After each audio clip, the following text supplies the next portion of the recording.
nice little quick snapshot of the basics of it. So let's talk about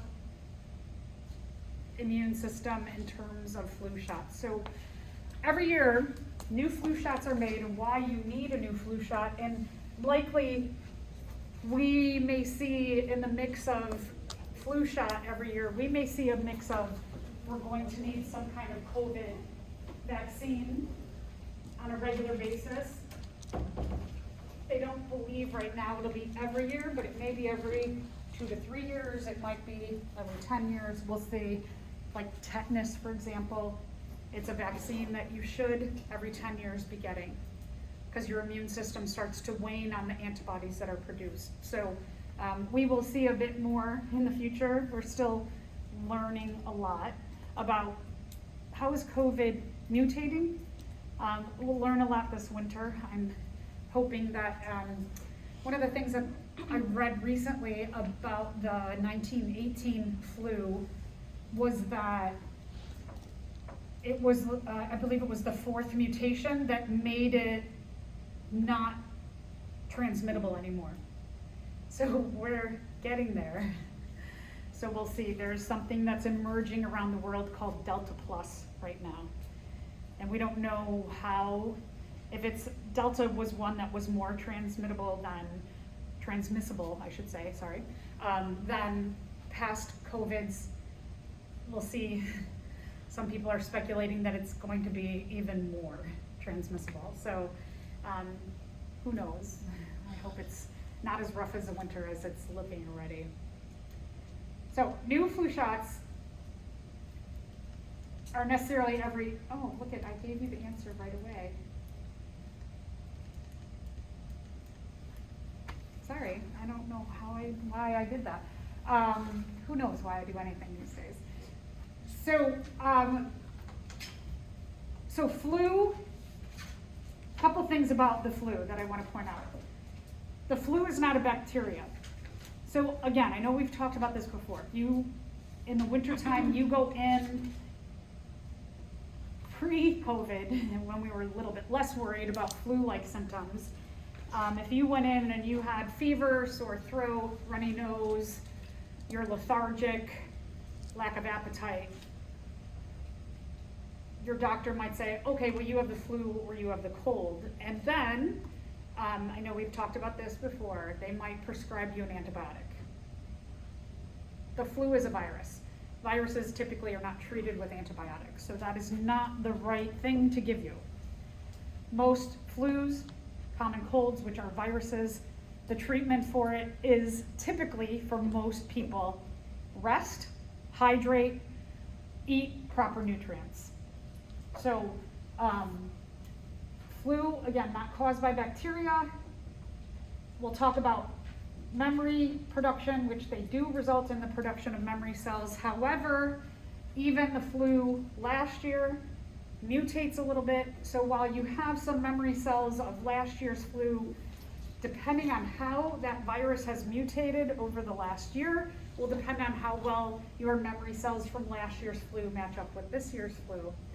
And because the flu virus mutates rapidly, we have to get every year regular shots. Now, the other thing about the flu shot is that because of the way it mutates, we as, well, I keep saying we, but as scientists who study the flu, they try and predict how the flu is going to mutate.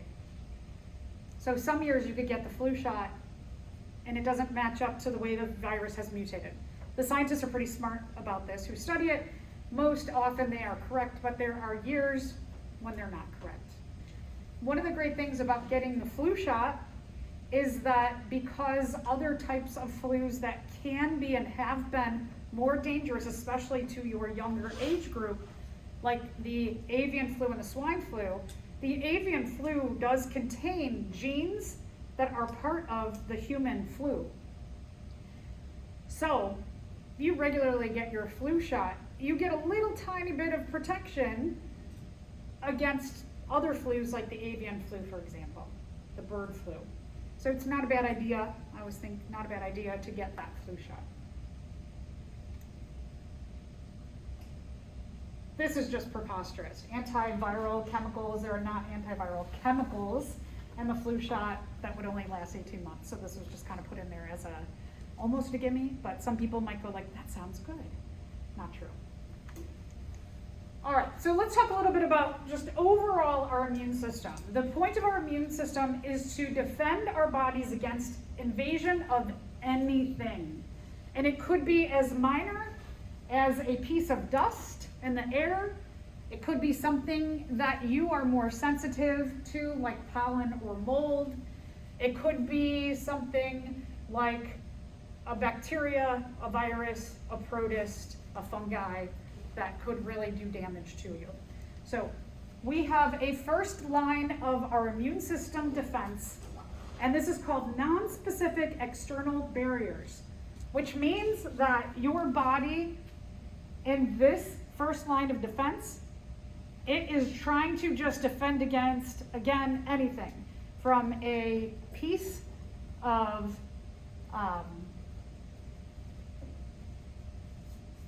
dust in the air to something that's very harmful. So just trying to keep anything out, right? So we know that, like, let's say that you're outside, like yesterday was super windy and there's a lot of like dust and particles flying around. And one of the things that might have happened to you is that you might have got some in your eye or your eyes. And so your body responds quickly in this first line of defense by doing a number of things. Is one, that you start to blink a lot. And in that blinking, it's trying to move that particle to a place that can get out of your eye. Your eyes start to water. The tears try and help whatever's in there to get out of your eye quickly.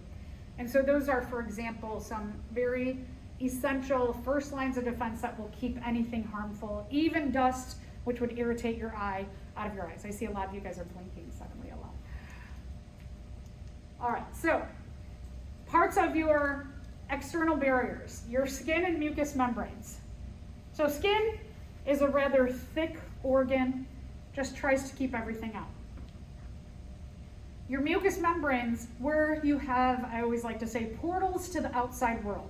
Your ears, your nose, your eyes, your mouth, kind of like your armpits and your urogenital system, places where you have pores that open and close more often. You are going to have the production of mucus through mucous membranes. And what mucus essentially is a sticky substance that will hold on to anything from dust to viral particle and try and capture it and eliminate it from getting into your body. So skin, let's talk a little bit about skin. Your skin needs this little bit of a balance in terms of being moist and dry. Being a little bit dry, it makes for a non-hospitable environment for things like bacteria who like moist environments. So think about when we plated out E. coli, we used agar. That agar is very sticky and wet. And that's kind of like what they like, right? That's the environment they like. They like warm, sticky, wet. And so if your skin is a little bit dry, they're not gonna like that environment. So it's like that balance is of, in terms of like this time of year, you may have noticed your skin getting a little drier in some areas that you want to moisturize so that it doesn't crack and make an opening or a portal to the outside world that wasn't there before. But you also don't want to like just be like gooped up so much that bacteria are like, yay, this is a nice place to live. So we need a little bit of that balance. So a little bit dry is a good thing. Too dry, not a good thing. And too moist, not a good thing. All right, so let's talk about your mucous membranes. So your mucous membranes, again, found in those portals to the outside world. Your main portals, digestive and respiratory through the head, your urogenital tracts. In your mucus, they secrete antibacterial enzymes and a generic term called lysosomes. That lysosomes, they dissolve any tissue. So that's one way that if you get like a bacteria in your nose, for example, the mucus in your nose will have some lysozymes that can bind with those bacterial cells and dissolve them before they get down further into your respiratory system. There's also cilia. So in your throat, in your nose, little hairs, right? We have a lot of hairs in our nose. Little tiny hairs, small ones that you can't see. Those are called cilia. They're through your nose, back of your mouth, back of your throat, down your trachea. So remember that in your neck, you've got two tubes. You've got the trachea, which always has to stay open. The trachea, if you remember from dissecting the other day, you saw lines on the trachea. Well, maybe you saw that, or you will definitely see that today. Those are cartilaginous rings. So not quite bone, but a little bit stronger than a regular tissue. And those cartilaginous rings surround the trachea, and they keep it open so that even if somebody came up and punched you in the neck, what would happen to your trachea is your trachea might go in a little bit, but it would bounce right back into place because of those cartilaginous rings, because you always must be breathing. So inside of your trachea, that front tube, and behind it you have your esophagus, your trachea, if we looked underneath a microscope, we would see this in the walls of the trachea. And you see all these teeny little hairs, those cilia. So what would happen is if you were breathing yesterday and all this wind's going around and you're breathing in, and let's say that a bacteria as well as some dust got into your throat, what would happen to these cilia is they would become irritated and they would start to wiggle. Ever have that tickle in your throat? That's these cilia. And these cilia are responding by vibrating and making that tickle. And what is your response to that tickle? Cough. So you're gonna cough. And your body, and you don't ever have a time where something's in your throat and you just can't stop coughing? It's because you have these little vibrations that are like, nah, not done yet. It's still in there. It's still in there. It's still in there. And then someone will say, drink some water. And I'm always laugh because I'm like, well, if it's in my trachea, it doesn't really help to drink water because water doesn't go over that. So, okay. And I always go, okay. So to not get into a long biology lesson, this is what's happening is in your trachea, you have these, they're vibrating until you can cough that out. So again, these are going to be in this picture. You can see the bacteria here trapped. There's some mucus in your throat. There's the cilia and the response is to try and get it out. But it could be just dust. It could be something that doesn't cause disease. So your body just wants to get it out. Well, let's say it goes through the second tube, your esophagus. Instead of going into your trachea, it goes into the tube behind it, which means that your trachea here gets covered. Remember the epiglottis, that little kind of half moon structure that you had to get to all the way in the back of the throat? The point of that flap is that what it does is it goes like this, and it covers up the trachea. And so let's say when the wind's all blowing, that your epiglottis felt some things in your mouth and it went like this, and that particle goes down your esophagus, goes down to your stomach. And what would happen in your stomach is that your stomach would be like, oh, there's some kind of particle, thinking it's food, and it would start to digest it using hydrochloric acid and other enzymes.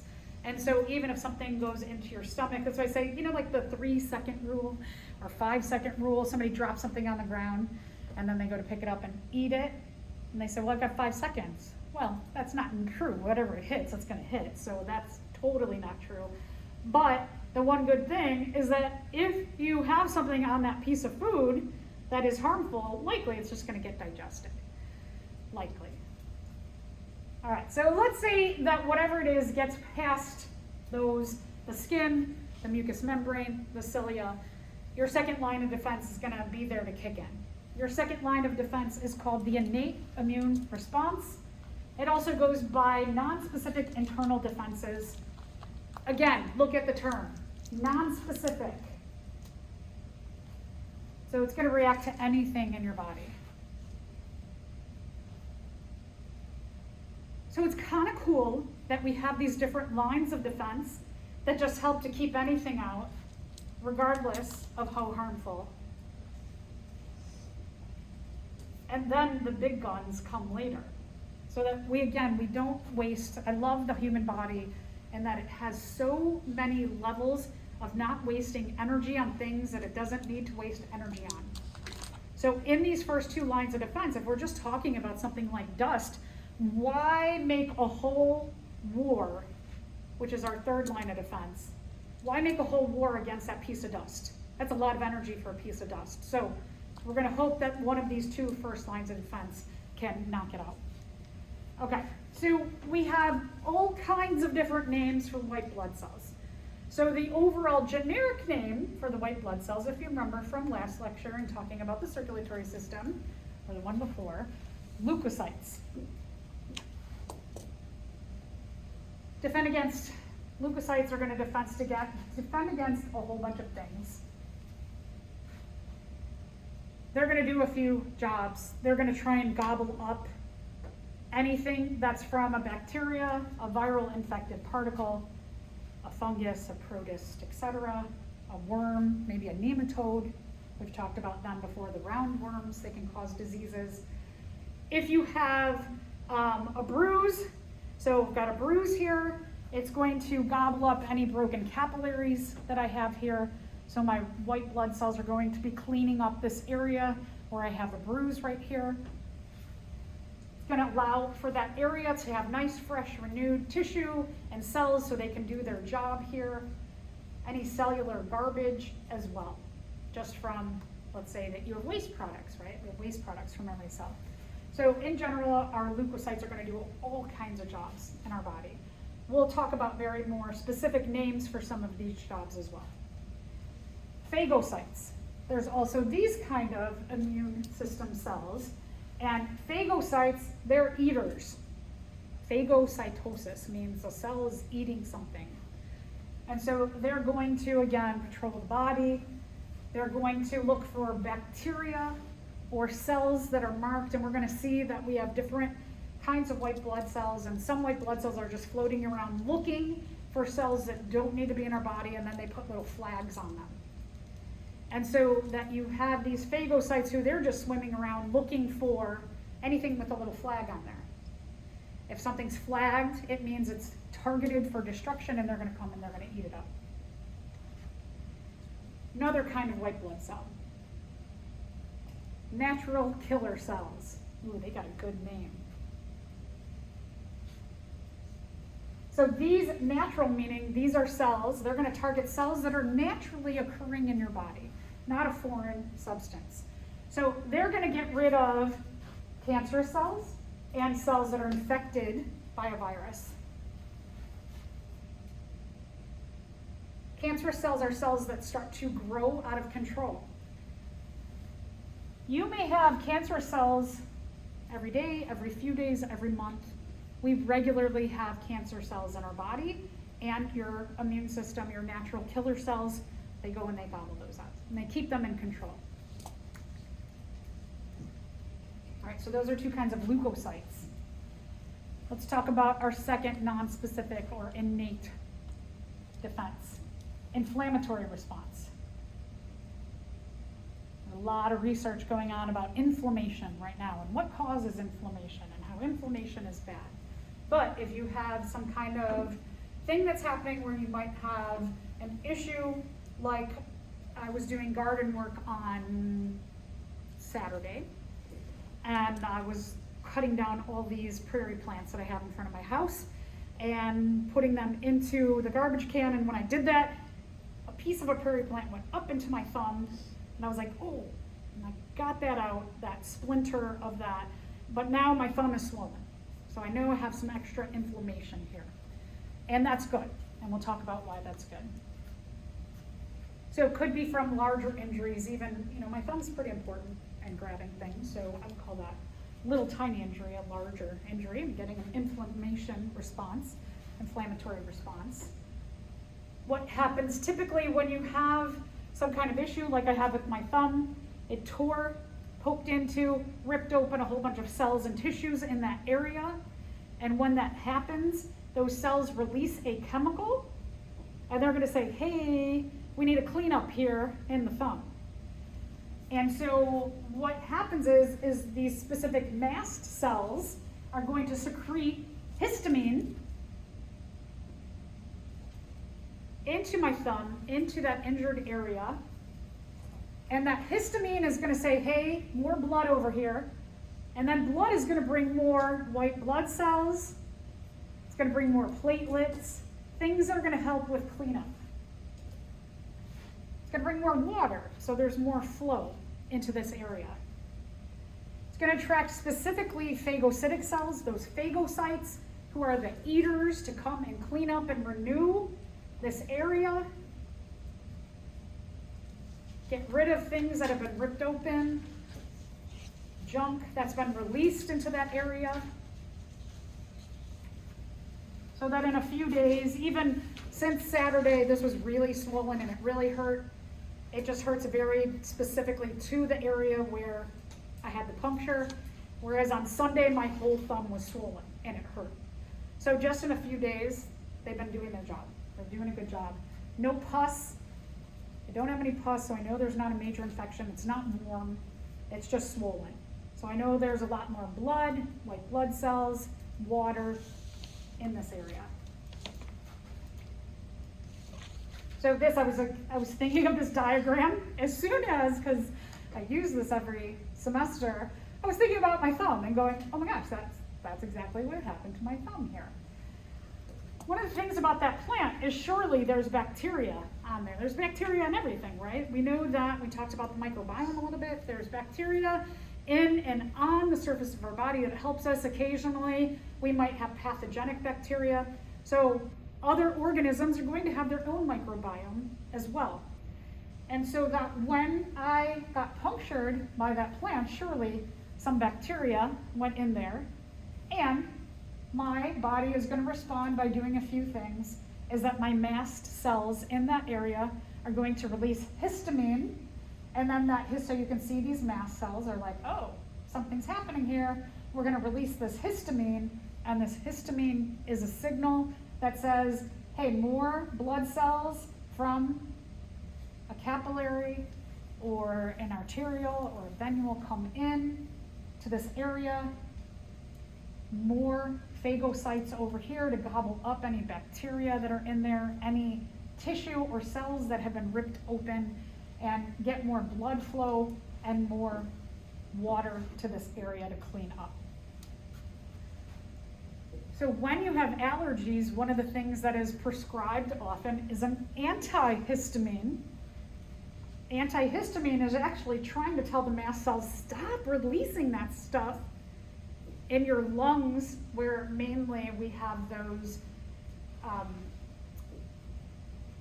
immune responses, where you have your allergy in your lungs from breathing either pollen or fungi, little mold spores, is that it's telling your mast cells, this is nothing big deal. We just need to get them out of the lungs. They're not going to cause some major infection, so stop releasing so much histamine. So we have an antihistamine to tell them, stop it. It's not a big deal. This is not a large-scale infection. It's not the flu. It's not a cold. It's not something else to worry about. We just got to get that out of the area. Got to get that pollen or that mold out. So it's trying to kind of reduce this reaction, because pollen or that mold is not going to cause you any major harm. It's your body overreacting to something that it doesn't need to react to. So antihistamines are trying to counteract this process of the inflammatory response. All right, next thing that might happen, let's say that it does get a little bad. If I had a bacteria that went into my thumb and it was pathogenic, then my body might respond by having a fever in my body to say something more major is going on than just like a little gouge into my thumb. And so this is for large scale infections. If something got past those first few lines of defense, then it's going to say, let's have a fever.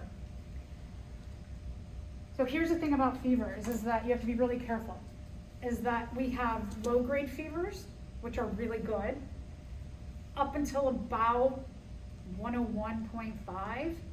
You go from 98 to 101.5, that's called a low grade fever, and you want that to happen.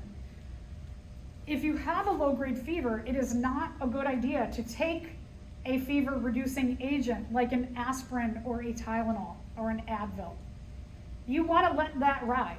You want that low-grade fever to do its job of trying to combat whatever's happening, because what a fever reducer will do, it'll get rid of your low-grade fever. A little bit of a fever, what it's going to do, is going to give a little boost. Just by kind of basic physical properties, we know that warm, by heating something up a little bit, makes molecules move faster. So guess what it's doing? It's giving a little boost to your immune system and saying, hey, move a little faster. And so it's trying to make the process of getting rid of whatever is infecting you go faster. So that's good. Keep a low-grade fever. The other thing that it does is that microbes are not like us. We like to live at 98 degrees. If they start getting a little bit higher, they actually slow down in producing. So here's a nice thing. We get a little up to our immune system and the bacterial growth goes down. So that the upping of your immune system can take care of these guys who are growing at a little bit slower pace. So low-grade fever is a good thing. If you start seeing that you get like 101.5, 0.6, 0.7, and it keeps going and you're monitoring it and you're like, I'm getting hotter and hotter, and you get up to 102, 102.5, that's when you want to say, okay, things are getting a little out of control. It means that the bacteria are getting ahead of the immune system, and now it's getting too much of a fever and too high of a fever.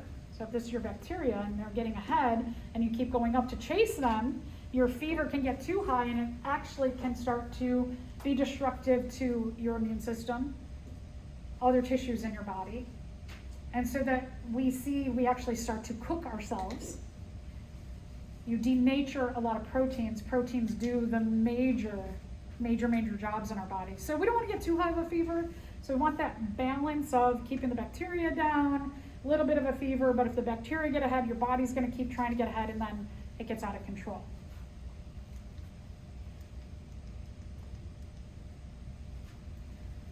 So some of your macrophages, macro meaning big, again, phage means an eater. They're going to release hormones called endogenous pyrogens.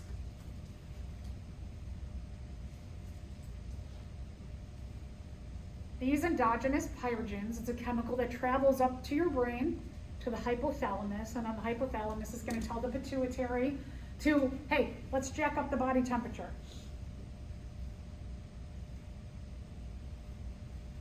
It's going to increase your white blood cells, your immune system, your blood to flow more and more, to be quicker, limit the bacterial growth. It's trying to help the immune system get ahead. But again, if the bacterial growth keeps going up, then you're going to keep releasing endogenous pyrogens, and so your body's starting to do this.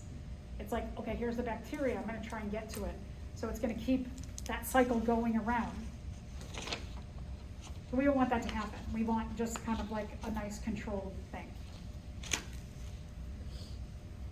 Okay, if all of that fails, then we're going to start to have a war. When you are sick, you have the flu.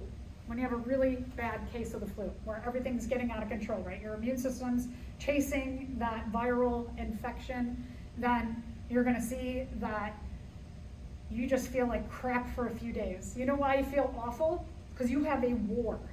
Your immune system literally has different lines of defense going to war against whatever that infection is. So hopefully it makes sense why you feel awful, is that you have an adaptive immune response happening. This is war. Your body goes to war. So over just kind of noxious little things, we do not want the adaptive immune response to kick in. We want it to just, whatever it is, get taken care of easily, but sometimes, here we go. We're going to have our adaptive immune response create a war against the infection. So again, this is just a snapshot. This is super duper duper duper complex. All right. So the bacteria, the immune system can't catch up with the bacteria. They will war. This will kick in. Right. Then that kicks in. Right. Right. If all the other levels can't keep that in check, the bacteria, the viral infection, cancerous cells, then your body's gonna say, okay, let's go. Let's go to this level. What's going to happen is that you're gonna have different kinds of cells, and one of the cells in your immune system is just kind of floating around looking for an invader that doesn't belong there. So it's just looking, it's like, to put it so simply, it is looking for a cell that is not part of your body. It's some other species, or it's some particle, like a viral particle, that doesn't match up to your normal cells. And so those cells are floating around. If they find someone who doesn't match up to your normal cells, they're going to put a little flag on it and go away. And they're going to say, uh-oh, I better keep looking for that kind of invader. And so they just are flagging things. These are targets for destruction. So that once they flag them, they're like, I know another part of the immune system is going to come and find those flagged cells and gobble them up. So we have all these different parts, these kind of moving lines of defense within the adaptive immune response. All right, so we're going to have a whole bunch of lymphocytes, white blood cells, that are going to go into action here. A lot of it depends on if we're talking about bacterial cells. They get one kind of adaptive immune response. Viral infected cells, as well as cancer cells, get a different kind of adaptive immune response. So even within this larger war, we have two teams. It's like having the Army and the Navy working in your body. So we have the B cells, or B lymphocyte cells. They're called Bs because they differentiate. They become specified as cells in the bone marrow, B for bone marrow. This is called your humoral immunity.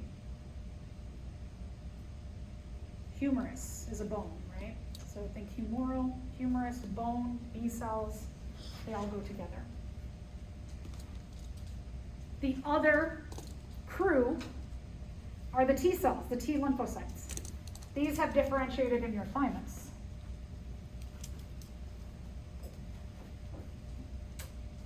This is called the cell-mediated immunity. So what we have some generic cells, some generic blood cells that are ready to fight bacteria, viruses, or cancer cells. And then once they meet that specific kind of bacteria, that specific virus, that specific kind of cancer, then they will differentiate more and more specifically for that infection. All right, so first job is recognition. Like I said, you have cells that are floating around, your white blood cells are floating around. They're looking for invaders that don't match up to your own cells. This is an awesome picture.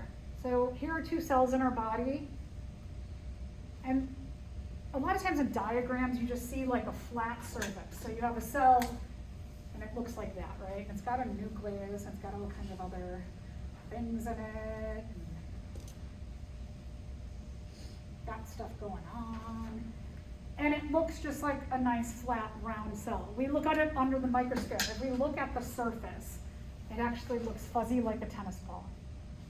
There are tons of these lipoprotein attachments or different attachment sites that stick off, and they are markers or identifiers about this cell in particular. Some of these surface markers are going to say this is a, let's say it's a white blood cell, and then it's going to have another surface marker that's going to say it's a phagocyte, and another surface marker that's going to say this species of cell is a Homo sapien. So it's going to have all kinds of information by these things that are sticking off, because other cells in our body can attach properly to them. In B cells, they're called antigens, and in T cells, they're called T cell receptors.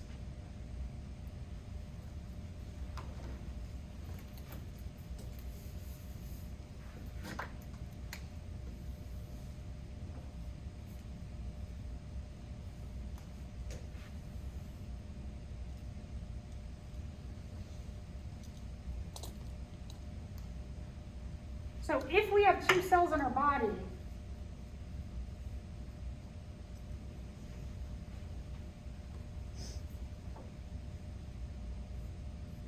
we're looking at this specific glycoprotein attachment. So if we were looking at one of these on the surface, what we might see is that on one cell, and you'll have a bunch of these, you'll have tons of different surface markers, and some of them will be that for species.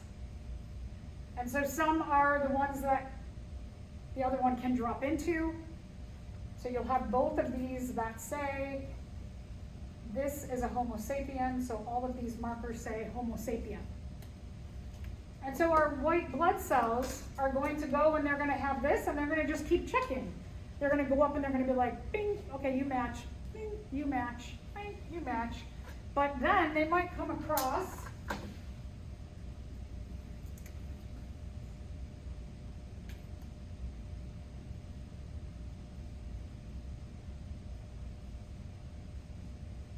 something like this and go, nope, doesn't match.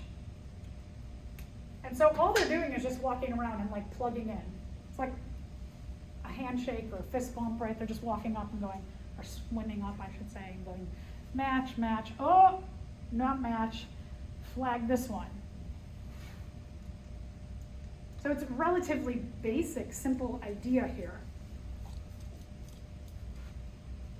If we don't have a match, it's going to make this cascade of events in terms of a bacterial cell. Your humoral immunity are going to produce antibodies. Your cell-mediated immunity are going to produce T-cell receptors. So we're going to take a look at this process. We're going to use the B cells, the humoral immunity, as an example, but the T-cell receptor process is very similar to it. Okay, so again, remember when we're talking about antibodies, we're specifically talking about the humoral immunity. This is going to be a process of producing antibodies in regard to a specific antigen. Antigen just means it's a surface marker that doesn't match our own. So non-matching surface marker. So again, gonna swim up there, go match, match, uh-oh, doesn't match. And we're gonna start this process of making an antibody to this antigen.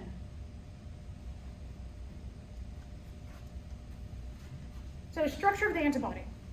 Antibodies have the shape of the letter Y.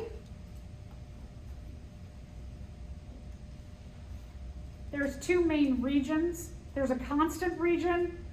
This region is found in every antibody in your body. Every antibody has the same base.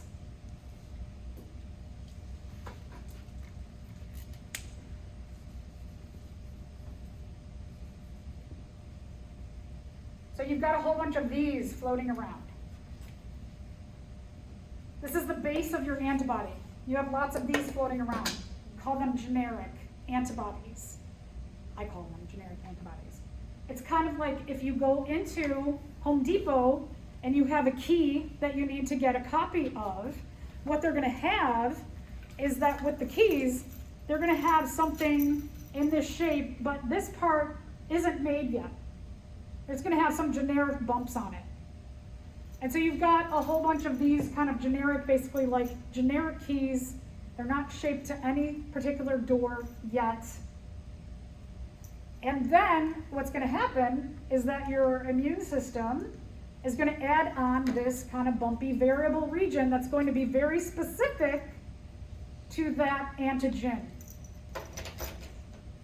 So now here's the process of going in and saying, hey, ma'am, I need a key that matches this. And so what that person is going to do is she's going to put it into a machine that is going to put the other key in, and they're going to copy this, and it's going to carve this specific structure into the key that you need.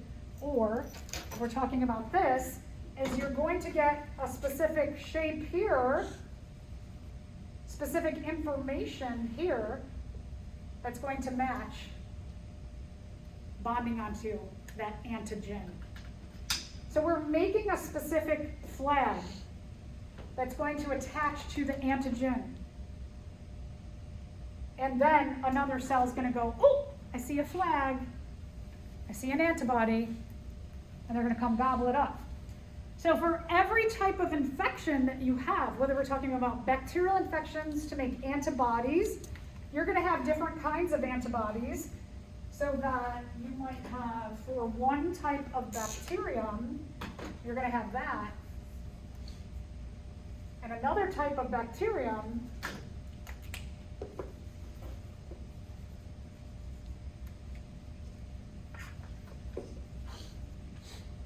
you're going to have this. And that one's going to be able to flag that one. So that all of your antibodies have the same constant region, but the variable region, the top parts of the Y, are specified to binding with different antigens. So here, what you can see is that you've got the base region, the lighter regions here, those constant areas just floating around, generic antibodies, and then you get the variable regions that are going to be able to bind. And so you might have been saying, like, why, if this is shaped like a triangle and this is shaped like a circle, how does this bond? They're going to bond to something specific on a surface marker. We'd have to blow this up, a little tiny surface marker hanging off of here. And it's going to bond to that. And so the little tiny Y is going to be hanging off here or there, and it's going to be just floating around with that bacterium, the virus, the cancer cell, and marking it for destruction. So here's another example of like what I showed you here, is that every one of your antibodies, here's 3 different infections. They all have, you can see this gray and yellow base, but the top parts are specific to each infection. So we have cells in our body, right? They're going up and they're meeting our cells and going, yep, yep, yep, nope. What you have, your surface markers that specify you are a Homo sapien of your kind. They're called MHCs, major histocompatibility proteins. So your MHCs not only say I'm a Homo sapien, but I am Michelle Zarowski Homo sapien.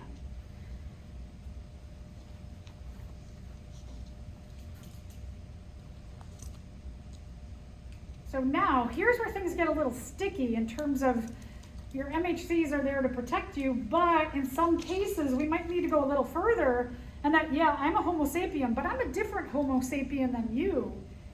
And if I just like fall down here, and my kidneys give out, and you guys like me so much, and you're like, I'll give you my kidney. All of you in this room might volunteer to see if you're a match to my MHCs. And here's my body, right? My body needs a kidney. You're all willing to give me a kidney, but then none of your kidneys match my MHCs close enough. And so I am dying. I need a kidney. You're willing, but we can't make it happen. And so sometimes that's just the way it goes. So remember when we talked about heart failure, that hearts, their MHCs are a lot pickier than kidneys, for example. So kidneys might be like, I don't know what maybe it's like 1 in 100 people matched together, I don't know specifically. Hearts might be like 1.5 million. So there's a big variability depending on the cell type or the tissue type, the organ type, how well the MHCs will go like, yeah, I'll take it, it's close enough. Or no, I want it really, really, really close. And so when somebody, let's say that one of you, we match up close enough for a kidney, what they're gonna do to me after I have the surgery is they're going to give me some drugs that lower my immune response so that maybe I don't notice as much that there's a new tissue in my body.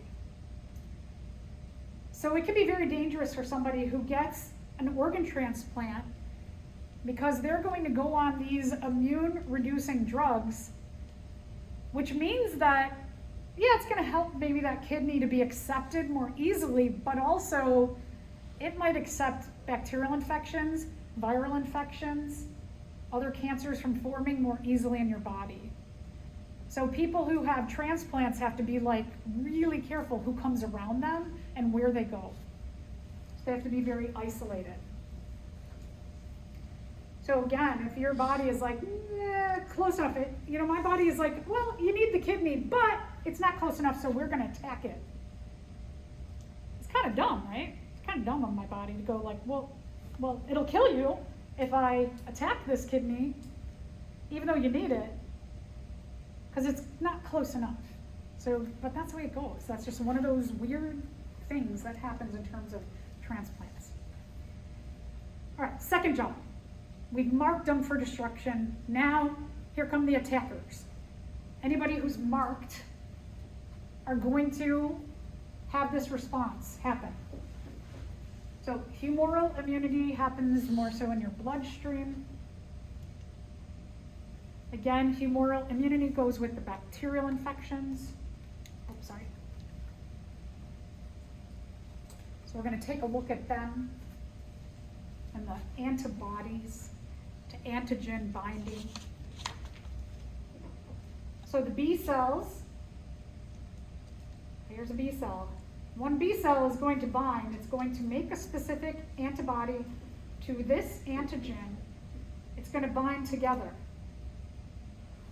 It's a lot of work to produce this B cell specifically, and we don't have a ton of them. Remember that your immune system only makes up 1% of your blood cells. So we don't have a ton of these to give up, right? Can you imagine if you have bacteria, now remember every 20 minutes, this is making a new one.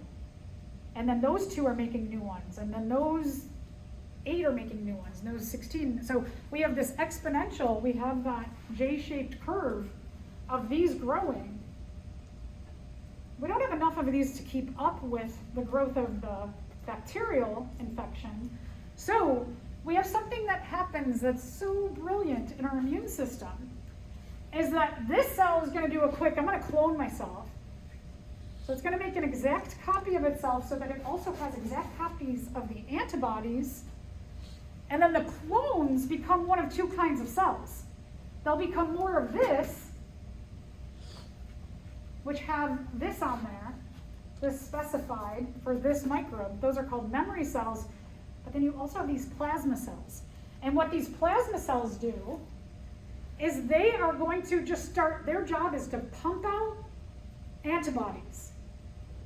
So their job, they're like, I'm going to make that specific antibody. We're going to make tons and tons and tons of them. We're going to start releasing them into the bloodstream. And so that instead of a whole B cell going and attaching to each bacterial cell, all we need is one of those little V's to attach. So we don't waste a ton of cells. Then you have another kind of cell, a macrophage, and all they're looking for is either a cell that has a B cell with an antibody attached to the bacteria, or just a little antibody attached to the bacterium's antigen, surface marker. So this is pretty cool. That quickly, when that infection happens, that as soon as one antibody is made by a B cell, that B cell is going to make copies of itself, right? So here we have one, and it makes an antibody, and it's going to clone itself with the new antibody marker, and then those are going to clone themselves, and the clones eventually are going to make, or this clone will actually make a whole series of basically this happen, so that when you have one of those B cells, it's going to make another memory cell that's going to stay for a long time in your body, and then it's going to make a plasma cell, and the plasma cells just start pumping these out. So pretty cool, right? It's really efficient, so that you're not just wasting a ton of these cells, because these cells, once they bind, they're dead. So we want to keep as many white blood cells around as possible. And again, just here's another picture of it, that once these start to make specific antigens, they copy themselves, and then you're going to start to get plasma cells who are going to pump out these to bind to every bacteria that's doing the same thing, replicating. All right, so we're continuing on. Cell-mediated immunity, the T cells, they're going to make these T cell receptors, and they're specifically going to make those flags T cell receptors instead of antibodies. Similar, but a little bit different because we're talking about cancer cells in your body and we're talking about cells in your body that are infected with a virus.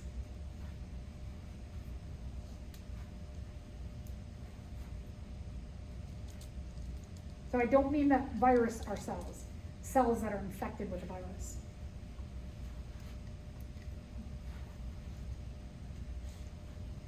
All right, so we have different kinds of T cells in this. You have cytotoxic T cells. These are going to do the binding to either cancer cells or viral infected cells. So they're going to merge and they're going to release enzymes, a type of lysozyme. It's going to start digesting this away. This is a real cytotoxic T cell and cancer cell bunch. Helper T cells. Helper T cells, their job is just to provide little boosts. They're going to produce chemicals that keep these guys going. So that's it. That's their job. Their only job is to make chemicals that make the cytotoxic T cells able to keep producing the enzymes, the lysozymes, to digest away those other cells. All right, third kind of cell are suppressor T cells. Their job, they're like the manager. A lot of managers, you do all the work, right? Manager gets a lot of money and just stands around and is like, yep, good job. Work harder, keep working. Oh, job's almost done, okay, I'll give you a little break. You can relax, you did your job. And that's all that the suppressor T cell's doing. Is they're just hanging out and they're like, cool, it's looking bad, work faster, come on everybody. And when the job's done, they're like, okay, y'all can relax. We got this under control. And the last kind of cell in your T cells, your cell-mediated immunity, are the memory T cells, and they're just there to float around for the future in case you have that same kind of cancerous cell pop up or that same kind of virus that starts to infect your own cells. So here's just a bunch of here's an illustration of your macrophages. Macro's big and phage means eater, so they can engulf that whole bacterium that has the antibodies attached to it. But here's your white blood cells in action. These are real pictures, so they're pretty cool. All right, so remember again, when we're talking about our adaptive immune response, you've got two kinds of teams in your body. You've got the humoral immunity that specifically is going to target bacterial cells. They use antibodies to bind with antigens. Eventually what you get are memory B cells that have that antibody and just keep floating around, and they keep looking for that same cell so they can quickly, instead of having to go through the process of this, where you're like, okay, we gotta have this generic thing and then we gotta add on this thing, that might take a few hours to do. It cuts down the time that the next time you have that same bacterium come in, they can immediately bind and start cloning, and the process goes very, very quickly. The same thing when we're talking about your cell-mediated immunity or your T cells that are going to look for viral infected cells as well as cancer cells, is that one of the cells that you're left with are those memory cells who, again, they can keep looking, keep matching, and as soon as they find a viral infected cell or they find a cancer cell that you've had before, they can just start to clone and start that army going. So this is the last job. We're going to remember you have these antibodies in your body, the T cell receptors. They remember infections you've had before, so that when you have that invader come back, that invader tries to attack you again, they're like, oh, we're going to cut this down real quick. So they might be able to manage this total invasion in a day or half a day as opposed to 4 weeks. So this is a nice illustration here that shows you never have a day where you wake up and you're just like, oh no, I know I'm getting sick. And all day you feel kind of crummy. You go to bed at night and you're like, tomorrow's gonna be awful. And you wake up and you're like, oh, I'm not sick. How did this happen? Oh my gosh. Well, probably you had an invader that you had a bad illness from. You had that whole war, and one of those memories was there, and they're like, oh, we gotta start this. We're gonna do a mini war. Maybe a war, maybe a little fight. They're gonna have a mini fight, and all day your body's kind of having that mini fight. By the end of the day, they got it under control because you already had those receptors made. Now, the immune system, sometimes we need a little boost or help because it's good, but it's not perfect. It's a really good system. So we have all different kinds of helpers to our immune system. That when your invader gets a little bit ahead and your immune system's trying to catch up, and it can't, we have things that we can do. Thank you, modern medicine. So we have things like antibiotics and vaccines to help us. Okay, so antibiotics. Remember that antibiotics are mainly for bacterial infections. Did I miss something? Did you guys get? You good? There's a picture that covers that part of it. Oh, nuts. Sorry. Where? Here? This? Part of it, yeah. I'm sorry. You might have to write that in. Or take a picture if you want to take a picture of it and note it. Make myself a note.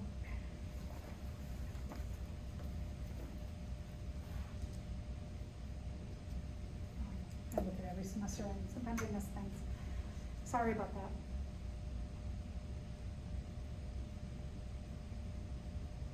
So mainly antibiotics treat bacterial infections. Sometimes there's some fungus and protists that that antibiotics work against.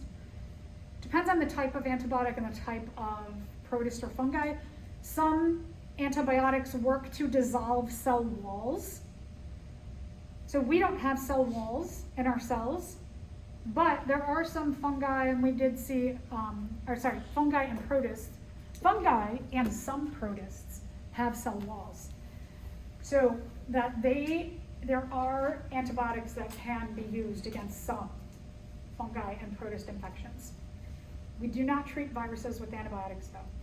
The only time you should get an antibiotic when you have a viral infection is that if that infection has lowered your immune system by the flu, for example, and that while you're fighting the flu, you get a bacterial infection, your immune system is low, then you have this other infection to deal with, then it will be appropriate. But please remember that typically, unless they do a specific test, a swab, there's some kind of quick swab test that can test for certain bacterial infections, or they take a sample, a swab, and then they send it to a lab who plates it out and grows it and then looks at it under a microscope, and a few days later, they can identify what bacterial infection you have. If somebody just looks at you and says, here's an antibiotic, ask more questions. They don't know. So antibiotics, what it hopes to do, let's say you have an identified bacterial infection. There's different kinds of antibiotics that can interfere with bacterial metabolism. It can dissolve cell walls. So the antibiotic is very specific to the structure and function of the bacterium.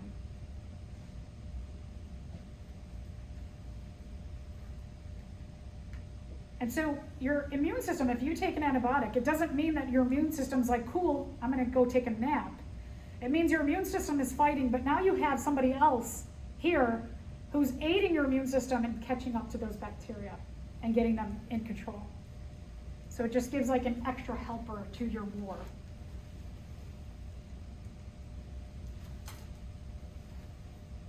The antibiotic does not finish off the infection, your immune system does.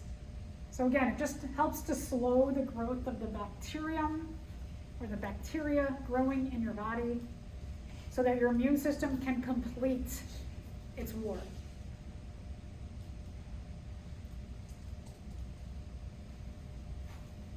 The antibiotic will kill some bacteria, not all of them. So it's a nice helper, it's a booster to what's going on.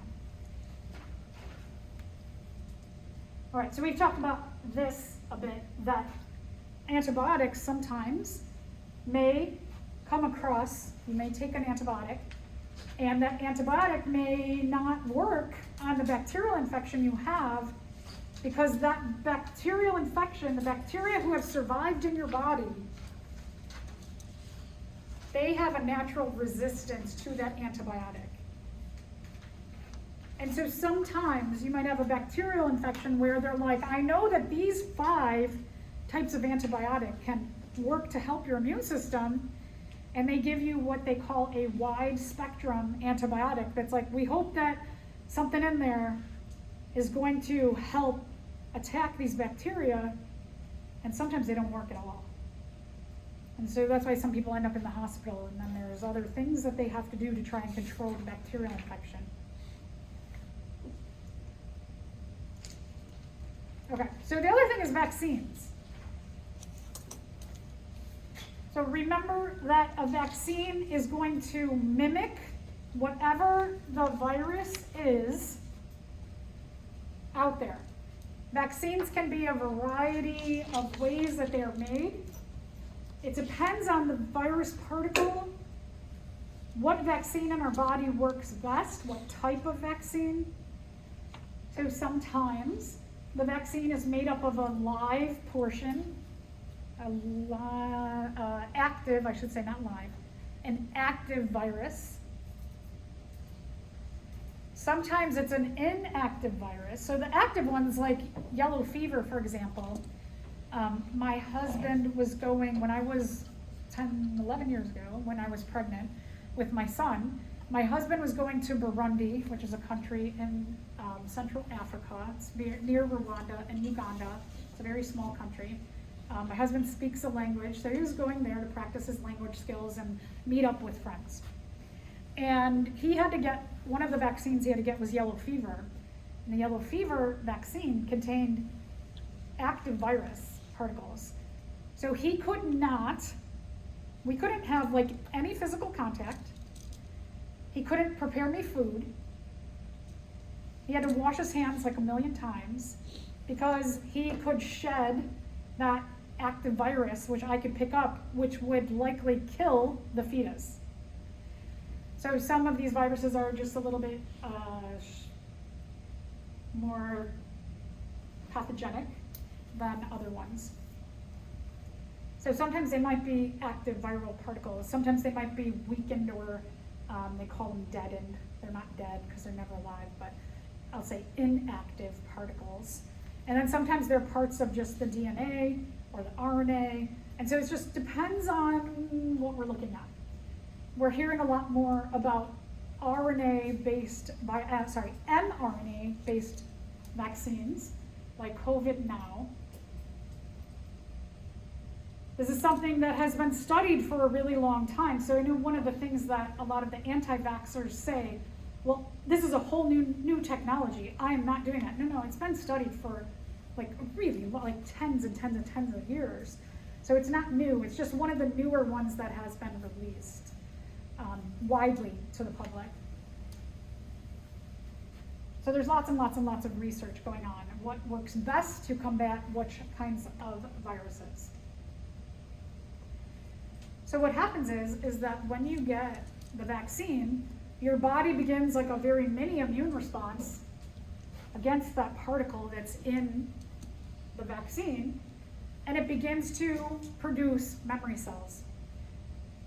It's kind of like you already had this wide-scale immune response without having it. So that's the way that it benefits you.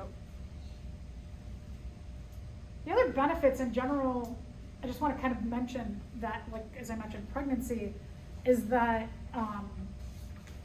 There's a number of ways that we can pass on some of our memory cells to our fetus, and it's just by being pregnant and sharing a blood system is that we will pass some natural immunity. So some of the infections that I had were passed on through my blood to my son's blood. So he got a bunch of bonuses there. He didn't have to go through those infections. Some of the vaccines that I had would pass on through him. Some. Okay, so let's talk about another issue in our body that I've mentioned, is that our T cells, our cell-mediated immunity, is constantly looking for cells that are growing out of control. And those are called cancer cells.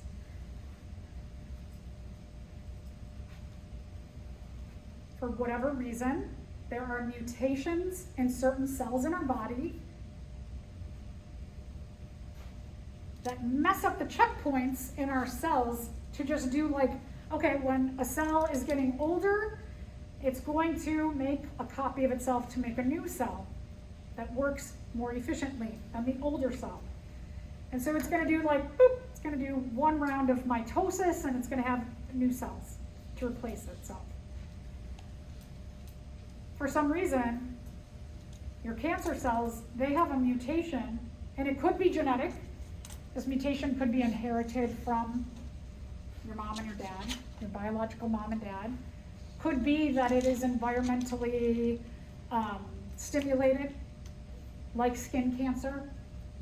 Skin cancer, most likely you have a genetic predisposition, meaning that your cells, let's say on my nose, that the skin cells on my nose, they have the genes that say, if I get too much sun, it might stimulate something in my nose cells to grow out of control and make melanoma, which I do know I have that genetic predisposition. So I have to be very careful about being out in the sun, because I don't want to just invite, like, I can just be out in the sun and I think, oh, wait, no. Too many sunburns can stimulate this process. So I know that can happen. So you kind of got to watch again your family history to see, are there certain kinds of cancer that are more common? There's even genetic tests. So Alex, did your 23andMe, no, you didn't do that part, did you? Yeah.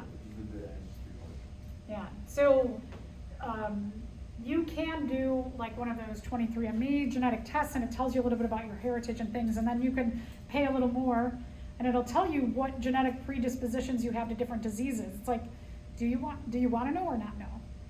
That's one of those things.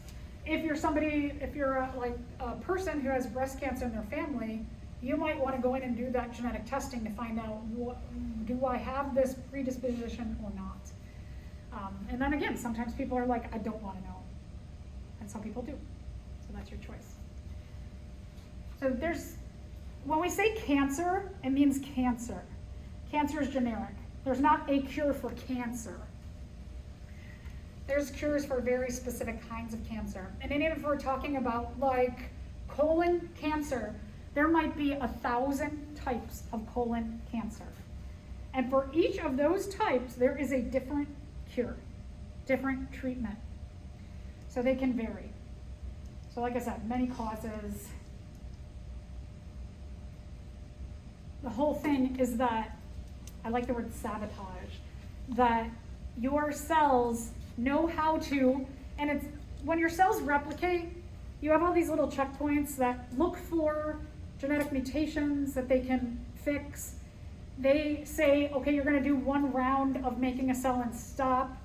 And so depending on the kind of cancer, it might do a couple of different of these sabotages to your natural cell cycle to make it keep reproducing, or make it reproduce and keep that genetic mutation that's bad.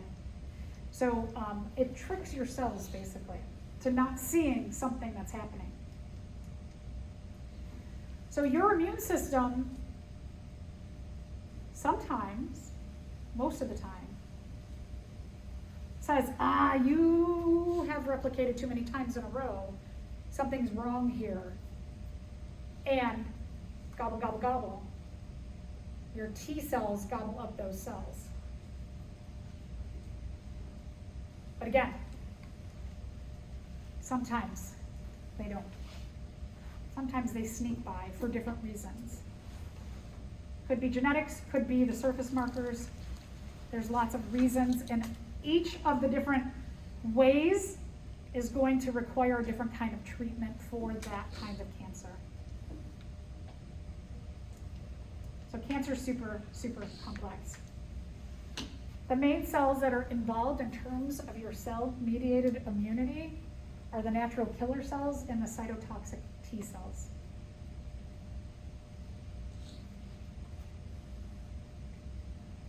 Natural killer cells are the gobblers, or sorry, well, they're going to merge and digest those cells, and the cytotoxic T cells again too.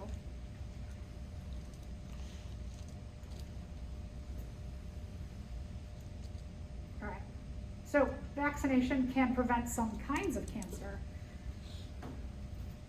So for example, my son just turned 10 and they said, well, on the list of vaccines is HPV, the HPV vaccine, Gardasil. And they said, you want to do it? And I said, sure. So Gardasil, it fights against cervical cancer,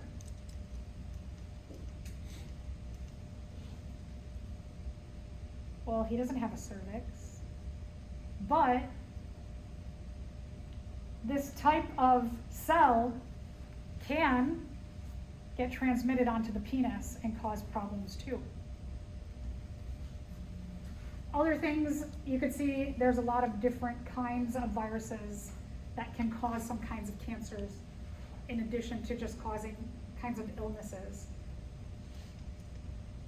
So in the US, hepatitis B, for example, hepatitis works on the liver. What we're going to find is that the liver, if you remember from your dissection, the liver, or this big structure, maybe you didn't notice yet, but there's a big structure here. It was dark in color underneath the diaphragm. That's the liver. It's big.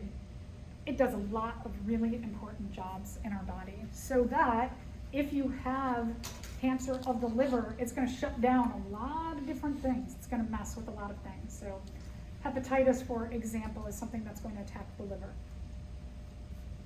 The HPV, so this is kind of interesting. There's about 100 different kinds of HPV.